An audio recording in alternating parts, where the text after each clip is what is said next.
안녕하십니까? 삶과 죽음, 그리고 그 너머의 세상에 대한 깊은 통찰을 나누는 시간입니다.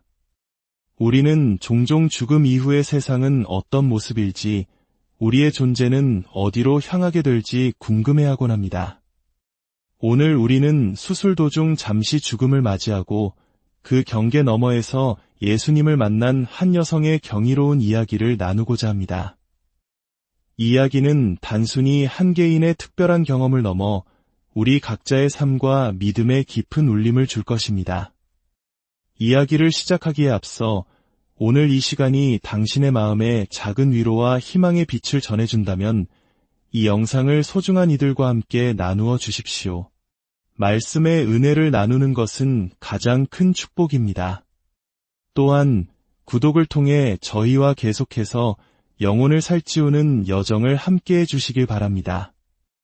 이 채널을 통해 주님의 은혜로운 이야기들이 더 널리 퍼져나갈 수 있도록 당신의 작은 손길이 큰 힘이 됩니다. 이 이야기를 듣는 모든 분들께 하나님의 크신 평안과 축복이 함께하기를 기도합니다. 오늘 이야기의 주인공은 폴린이라는 여성입니다. 그녀의 이야기는 두 번의 임사체험, 즉 죽음의 문턱을 넘었던 경험으로 이루어져 있습니다. 첫 번째 경험은 그녀가 아직 어린 소녀였을 때, 그리고 두 번째 경험은 수십 년의 세월이 흐른 뒤 성인이 되었을 때 찾아왔습니다. 놀라운 것은 두 번째 경험이 어린 시절의 기억이 결코 환상이 아니었음을 증명하는 확고한 증표가 되었다는 사실입니다. 특히 그녀는 천상의 여정 속에서 인류 역사상 가장 고통스러운 순간으로 기억되는 십자가 처형의 현장을 목격하게 됩니다. 보통 사람이라면 슬픔과 고통에 몸서리쳤을 그 장면이 그녀에게는 오히려 깊은 위로와 평안을 가져다 주었다고 합니다. 과연 그 이유는 무엇이었을까요? 이제 폴린의 놀라운 여정을 함께 따라가 보겠습니다. 이야기는 1977년으로 거슬러 올라갑니다. 화창한 어느 날, 폴린은 가족과 함께 소풍을 갔습니다. 언덕 위에서 다른 아이들을 뒤쫓아 신나게 달려 내려오던 중 그만 돌뿌리에 걸려 넘어지고 말았습니다. 균형을 잃은 그녀의 몸은 세차게 뒤로 젖혀졌고 머리를 바위에 강하게 부딪혔습니다. 정신을 차렸을 때 주변 사람들은 그녀가 고작 5분 정도 의식을 잃었을 뿐이라고 말했습니다. 하지만 폴린의 입에서 나온 첫 마디는 모두를 놀라게 하기에 충분했습니다. 예수님은 정말 살아계세요. 예수님은 진짜예요. 제가 방금 예수님을 만나고 왔어요. 하지만 당시 그녀는 심한 충격으로 인해 단기 기억상실증에 걸려 눈앞의 부모님조차 알아보지 못했습니다. 가족들은 겁에 질린 그녀를 의사에게 데려갔습니다. 귀에서는 뇌척수액이 흘러나오고 있었고 상황은 심각해 보였습니다. 의사에게 방금 겪었던 천상에서의 경험을 이야기했지만 의사는 그저 고개를 저을 뿐이었습니다. 그는 폴린의 부모님을 향해 이렇게 말했습니다. 뇌 손상으로 인한 작화증입니다. 심한 두부 외상을 입으면 종종 일어나는 현상이죠. 없는 사실을 꾸며내는 겁니다. 기억이 돌아올지는 시간을 두고 지켜봐야 합니다. 의사의 진단은 어린 폴린의 마음에 깊은 상처를 남겼습니다. 자신의 경험이 한낱 뇌 손상이 만들어낸 환상일 뿐이라는 말은 세상에서 가장 소중한 비밀을 부정당한 것과 같았습니다. 1977년 당시 이런 이야기를 고집한다면 이상한 아이로 낙인 찍힐 것이 뻔했습니다. 이미 천상을 경험한 것만으로도 자신이 다른 아이들과는 다르다고 느끼던 그녀는 이 놀라운 비밀을 마음속 깊은 곳에 묻어두기로 결심했습니다. 다행히 하나님의 은혜로 그녀의 기억은 몇 시간 뒤 서서히 돌아오기 시작했고 뇌 손상으로 인한 어떤 후유증도 남지 않았습니다. 오히려 학업에서 뛰어난 성적을 거두기도 했습니다. 하지만 예수님과 함께했던 그 찬란한 세계의 기억과 그녀가 돌아온 현실 세계 사이의 간극은 너무나도 컸습니다. 결국 그녀는 두 개의 마음을 가진 채 살아가야 했습니다. 한편으로는 그 경험이 진짜였음을 영혼 깊이 알고 있었지만 다른 한편으로는 세상에 적응하기 위해 그 기억을 애써 외면해야만 했습니다.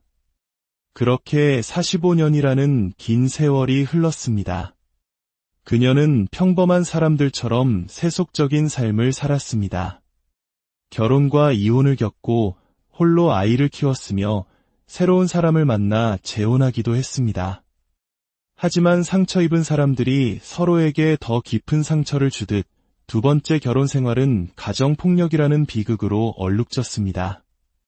어느 날 겪은 심한 폭력으로 인해 그녀는 심각한 뇌출혈을 겪게 되었고 결국 응급수술을 받아야만 했습니다.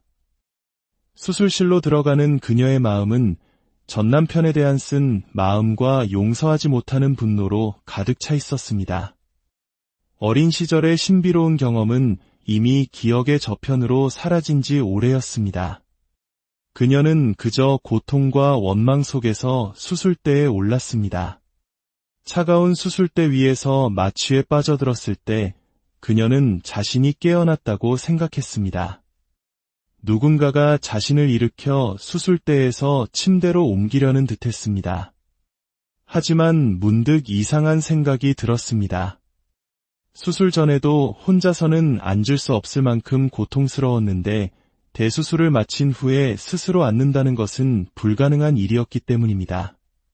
자신을 잡아당기는 이들을 바라본 순간 그녀는 온몸이 얼어붙었습니다. 그들은 창백한 잿빛 얼굴을 하고 있었고 그녀가 저항하자 짜증 섞인 표정을 짓더니 이내 노골적인 분노를 드러냈습니다. 그 순간 어린 시절의 임사체험 기억이 섬광처럼 스쳐 지나갔습니다. 주변의 의사들은 멀리 희미하게 보이는데 이 잿빛 존재들은 바로 눈앞에서 자신을 강하게 끌어당기고 있었습니다. 이것이 평범한 상황이 아님을 직감한 그녀는 온 힘을 다해 외쳤습니다. 나는 당신들을 따라가지 않아요. 나는 예수 그리스도를 기다립니다. 그녀가 예수님의 이름을 부르는 순간 모든 것이 사라졌습니다.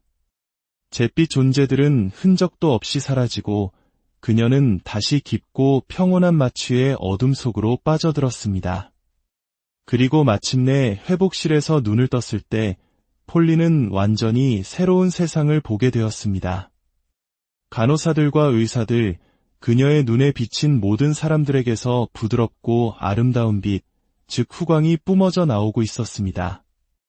이는 마치 시내산에서 하나님을 뵙고 내려온 모세의 얼굴에서 빛이 났다는 성경의 기록처럼 영적인 눈이 열려 사람들의 본질적인 영혼의 빛을 보게 된 것이었습니다.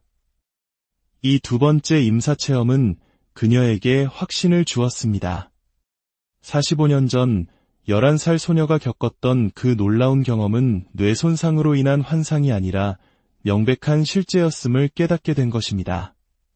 수십 년간 굳게 닫혀있던 마음의 빗장이 풀리는 순간이었습니다. 이제 그녀는 자신의 경험을 이해하기 위해 필사적으로 정보를 찾기 시작했습니다. 인터넷 검색창에 여러 단어를 조합해 넣은 끝에 마침내 임사체험이라는 용어를 발견했습니다. 하지만 대부분의 사례는 그녀의 경험과는 달랐습니다. 그들은 빛이나 터널에 대해 이야기했지만 인격적으로 예수님을 만난 이야기는 드물었습니다. 그러던 중 그녀는 자신과 같이 예수님을 만난 다른 사람들의 간증을 접하게 되었고 마침내 자신이 혼자가 아니라는 사실에 깊은 안도감과 감사를 느꼈습니다. 그렇다면 45년 전 그날 어린 폴리는 천상에서 정확히 무엇을 경험했던 것일까요?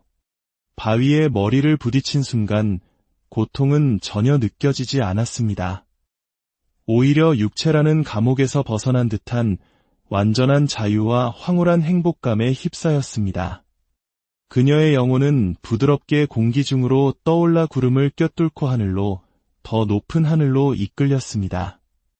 사도 바울이 언급했던 둘째 하늘, 즉 악한 영들이 존재하는 영역으로 추정되는 차갑고 어두운 공간을 지날 때는 잠시 두려움을 느꼈지만 그곳을 통과하자마자 눈앞에 거대한 검은 통로, 즉 포털이 나타났습니다. 그녀의 영혼은 그 안으로 순식간에 빨려 들어갔고 마치 빛의 속도로 우주를 여행하는 듯했습니다. 그리고 그 터널의 끝에서 눈부시게 찬란한 황금빛이 쏟아져 들어왔습니다. 그 빛은 단순한 빛이 아니었습니다. 그것은 하나님의 사랑 그 자체였습니다. 그 빛에 잠기는 순간 그녀는 완전한 사랑과 평화, 그리고 마침내 집에 돌아왔다는 안도감에 휩싸였습니다. 그곳에서 그녀는 하나님 아버지의 음성을 들었습니다. 모습은 보이지 않았지만 그분의 사랑은 온 존재로 느껴졌습니다.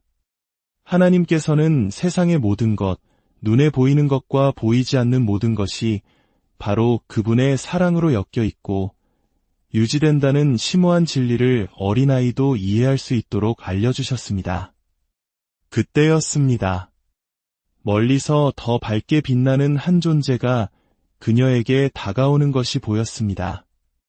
마치 태양보다 더 눈부신 빛의 구체 속에서 한 인물이 걸어 나왔습니다. 그 모습을 본 순간 폴리는 즉시 그가 누구인지 알 수 있었습니다. 온몸에 전율이 흘렀고 경이로움에 숨을 쉴 수조차 없었습니다. 예수님이시구나. 정말로 살아계셨구나. 그녀가 마음속으로 이렇게 생각하자 예수님께서는 유쾌한 웃음소리를 그녀의 영혼에 직접 불어넣어 주셨습니다. 그 웃음에는 그녀를 향한 기쁨과 사랑, 그리고 모든 것을 아신다는 자애로움이 담겨 있었습니다. 폴리는 즉시 예수님의 발 아래에 엎드려 눈물을 쏟으며 자신의 작은 죄들을 고백했습니다. 그러자 예수님께서는 그녀가 기억하지 못하는 세상에서 가장 아름다운 이름으로 그녀를 불러주시며 용기를 주셨습니다. 고개를 들었을 때 그녀의 시선은 예수님의 발에 머물렀습니다. 그리고 그 발등에서 빛을 발하는 상처, 바로 십자가에 못 박히셨던 흔적을 보게 되었습니다. 그 상처에서 흘러나오는 빛 속을 들여다보는 순간 그녀의 의식은 시간을 거슬러 2000년 전 예루살렘의 어느 골목길로 옮겨졌습니다. 채찍질로 온몸이 찢겨 살점이 너덜너덜해진 한 남자가 서 있었습니다. 그는 바로 예수님이셨습니다. 잔인한 병사들은 인간의 존엄성이란 찾아볼 수 없을 정도로 망가진 그를 둘러싸고 조롱하며 웃고 있었습니다. 그 끔찍하고 참혹한 광경은 어린 소녀가 감당하기에는 너무나도 충격적이었습니다.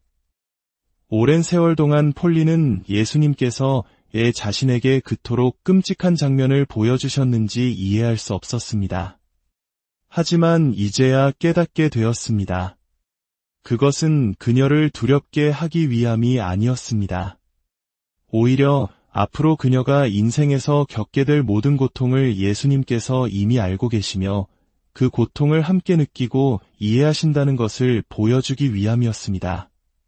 그가 십자가에서 겪으신 고통은 바로 우리 각자의 고통을 끌어안기 위한 사랑의 증거였던 것입니다. 끔찍한 환상에서 깨어났을 때 폴리는 눈물 흘리며 예수님께 물었습니다. 아직도 아프신가요? 예수님께서는 부드럽게 대답하셨습니다. 아니란다. 그 대답과 함께 예수님께서는 그녀를 그 고통의 자리에서 들어올려 당신의 영광의 빛으로 감싸 안으셨습니다. 그리고 앞으로 다가올 미래의 모습들을 보여주셨습니다. 전 세계에서 부흥이 일어나고 사람들이 교회 건물 안이 아니라 야외에서 자유롭게 하나님을 찬양하는 모습, 그리고 헤드폰을 낀 채 모니터를 통해 수많은 사람들이 자신의 간증을 나누는 모습까지도 말입니다. 예수님께서는 그녀에게 다시 세상으로 돌아갈 것인지 선택권을 주셨습니다. 그분은 우리의 자유의지를 그 무엇보다 존중하셨습니다. 천국에 머물고 싶었지만 무언가 슬퍼 보이는 예수님의 표정을 본 폴리는 그분을 슬프게 하지 않는 삶, 그분께 영광을 돌리는 삶을 살기 위해 다시 돌아오기로 결심했습니다. 폴린의 이야기는 우리에게 중요한 메시지를 전합니다. 우리의 고통은 결코 헛되지 않으며 우리가 겪는 모든 아픔과 슬픔을 예수님께서는 이미 십자가에서 온몸으로 겪으시고 이해하신다는 사실입니다. 그렇기에 십자가는 더 이상 고통과 죽음의 상징이 아니라 우리를 향한 하나님의 무한한 사랑과 공감, 그리고 부활의 소망을 보여주는 가장 위대한 위로의 징표입니다. 어린 시절에는 그저 고통으로만 느껴졌던 십자가의 의미가 인생의 온갖 풍파를 겪은 후에야 비로소 진정한 위로와 힘이 되었던 것처럼 지금 당신이 겪고 있는 고난의 의미를 다 이해할 수 없을지라도 그 시간 속에서 당신을 붙드시는 하나님의 깊은 사랑이 함께하고 있음을 믿으시길 바랍니다. 주님의 기쁨이 여러분의 힘이 될 것입니다. 오늘 이 이야기가 당신의 삶에 작은 빛이 되기를 소망합니다. 주님의 평안과 사랑이 여러분과 늘 함께하기를 기도합니다.